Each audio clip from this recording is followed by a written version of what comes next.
Welcome to Burlap Teachers. Enjoy the video. You start by opening Fortnite on your Xbox and signing in. Once in the lobby, press the menu button and navigate to settings using the gear icon. Move to the controller tab immediately. This is where Xbox button layouts and sensitivity live. You do this first to avoid changing controls mid-game. Make sure your controller is connected and recognized by the console, otherwise the controller tab may show default bindings only. When you see the mapping options, you're ready for the next step. Now you choose between presets or pick custom to tailor every input. If you select custom, highlight the action you want to change, like edit, reset build, or open inventory, and press the new button on your controller to assign it. Take time to tweak right and left stick sensitivity and dead zones. Small changes can make aiming smoother.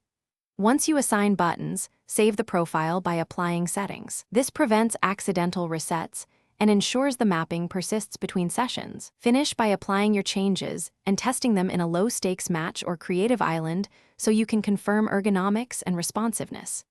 If a button assignment doesn't register, unplug and reconnect the controller, then reopen settings to reapply. Sometimes the console needs a fresh handshake.